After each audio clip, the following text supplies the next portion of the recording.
the big problem here, not just in terms of any individual's healing, but sociologically, is that we don't know, you said, who we are, let alone what a self is. We don't know what we're talking about necessarily. And it's here that it seems that neuroscience and the philosophy of mind seem to promise that we'll eventually get there, that we're on our way to some either a neuroscientific vision of the self and of selves that can hold, that we can all agree on, or that philosophy of mind might do it.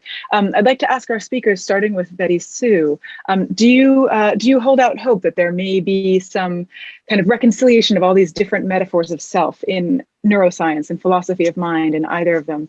And would this make any difference to the way that we live our lives? I think the question is going to get more complicated, frankly. I think the more science we do, the more we're going to find really deep issues. I recently saw a demonstration of GPT-3, that AI that can write. And I have a dear friend who was writing a paper using Greek myth and psychology. He's a psychology professor. And we sat on the Zoom with the GPT-3, and he fed in the first part of his very distinctive, I would recognize it as his voice, paper. And the GPT-3, the AI, finished it in his voice. I checked it out with a classics professor friend of mine. He got all the references right from having been fed the internet. Now, this was very hard to read the second part of the paper. It was very hard for me because somehow the idea of a self and the idea of a recognizable identity, or I don't know what you would call it, are meshed. Maybe they shouldn't be. But the whole issue of AI and these folks who don't know whether they're talking to a real human being or an AI, and the AI understands them better. These complicate the questions of what is a self, it seems to me. So I don't see an answer to these questions very soon. I think it's like physics. The more you know you don't know. No, this is great. Who would like to jump in here? I mean, does the please, Anil, please. The scientist. I think Betty Sue brings up something very interesting when it comes to AI. Let me just first say that, in terms of understanding what kind of begets the self, the neurobiological processes, I think we'll get there as humanity. We'll understand a lot about it. Whether that will have an impact on an individual's behavior, I'm here with Bence to a large extent that this is not going to be easy to affect change on the individual level. And because I think the process of the self, as it manifests in each of us, is kind of a runaway process. It's not really tied in by the kind of negative feedback processes in engineering control systems. So I'm much more pessimistic about humanity's progression in terms of whether we'll ever be able to make use of this knowledge for our benefit. I am optimistic about the fact that we'll gain the knowledge. Whether that'll be useful or not is a different issue. And the AI question is really intriguing because I think this is something that I've been looking into for the last few years. And I think a lot of these questions that we have about the self as a process will become more and more clear as we build AI systems that start manifesting the same aspects. And we'll see very clearly that all these things that we take to be very human and very emblematic of us as biological organisms will fall by the wayside eventually. Maybe not in 50 years, but in 100 years or 200 years, certainly. Bence, can I ask if you agree with this, that AI systems will help us understand better what's going on with selfhood, but it may not be useful knowledge?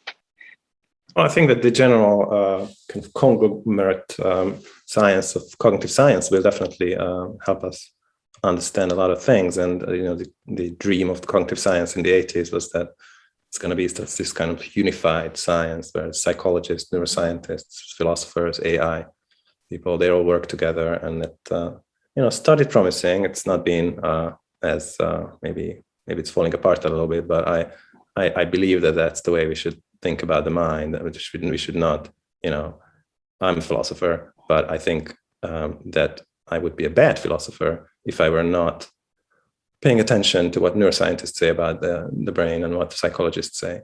And the dream is to bring all these snippets of knowledge together and we try to use as many possible routes to knowledge, and then combine them to understand how the mind works. I think you're about to head to it, because I was going to say, does this not stand at some odds with your hope that the importance that you put upon changing? Right? No, so I think, I'm a big believer in the scientific inquiry about the human mind and human brain, and if we find out more and more about how the mind works, it's just, especially in neuroscience, giant leaps in understanding, especially sensory and motor processes. So I'm a big believer that we are getting closer to understanding how the mind works. Are we getting close to understanding self-knowledge? I'm not so sure. So there's many ways in which we relate to ourselves. There's this kind of knowledge relation that I've been trying to argue that that's really not something we should be really going for. It's the kind of constructing airtight stories about ourselves, right? That as Betty Sue would say. And again, I'm not sure that here some kind of unified cognitive science is going to help us a lot. But there's other ways which we can relate to ourselves. There's a very obvious perceptual way of relating to ourselves. And the sense of self, and there's a lot of very neat experiments that very clearly help us understand how we relate to ourselves in a tactile or in a kind of perceptual way. And there's also an emotional relation to ourselves that I think we could have been talking about, and which I think is a really important one. And again, we are beginning to understand more and more about this. And then what I love about the way the discussion was heading to, although we didn't really go down further that way, is this self-making aspect, about how the decision, how much of what we're doing is not somehow recovering some kind of, or uncovering some kind of self that exists there, but making ourselves into some person who doesn't pre-existent self like this. It's just that the decisions that we're making, the choices we're making, are creating what the self is going to be. I think that's a really crucial thing. And again, I think there's some signs that the empirical sciences are, especially in terms of the decision making, the decision science, they're helping us understanding how that works. So I'm very optimistic about some kind of, interpersonal, some kind of understanding of how the mind works. But that doesn't mean that we should be all go about self-knowledge. Iain, can I ask you to weigh in on this issue of the empirical sciences and where they're going, and how you estimate the progress in particularly in neuroscience? A way of looking at the world from the outside, inspecting material entities in the cosmos, but the self is not like that. The self is a matter of experience, and is inevitably approached, as it were, from within experience. I don't say that neuroscience can't help us understand ourselves. 1/3, some 800 pages of probably more like 500 pages of the book that I've just written is purely on neuroscience. But the conclusion I would draw is not that neuroscience will tell us whether we have a self or not. The neuroscience tells us something else, which is that parts of our brain can deceive us in certain ways about things like what science can tell us, and about things like what the self is. And that the stories that neuroscience could tell us would inevitably be of the kind invented by the left hemisphere of the brain, which is interested in the mechanisms, the procedures as viewed externally. But that is not what the life of a human being is. That's not what a soul is. And that's not what a self is. And I'd just like to say it's a very important point that just because one grows something doesn't mean one made it up. Mm-hmm.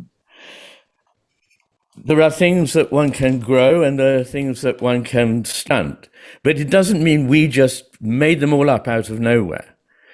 A very important point is the idea that values, for example, might be, what are they? They're just things that we happen to like and we don't like, so we call these good and bad, and we call those beautiful and ugly, and so on. this doesn't in any way explain the existence of, it explains the decisions in particular cases we make, but it doesn't explain the existence of such a thing as goodness or beauty in the cosmos. And I, with Derek Parfit, believe, who after all was a very hard-nosed Anglo-American analytic philosopher, that values are ontological primitives. They're not accountable for in other terms. They are, if you like, intrinsic in the cosmos. And that what we do with them, how we respond to them, is what matters. And that's just a very clear example of a case where people say, we could make it all up, or we have made it all up, to cheer us up. But I don't believe these things are like that. I believe that we respond to something, that the universe is a matter of relationship, not just entities in isolation, that we respond to things. And by our response, we may help them come more into being or not come into being. We are in a creative universe. Physicists say this all the time. There's nothing at all unusual in physics here. Biology needs to catch up on that. And that's where neuroscience is not philosophically as sophisticated as physics and could easily come to the conclusion that it can tell us something about whether we have a self or not. To continue watching this video, click the link in the top left or in the description below. Or visit iai.tv for more debates and talks from the world's leading thinkers on today's biggest ideas.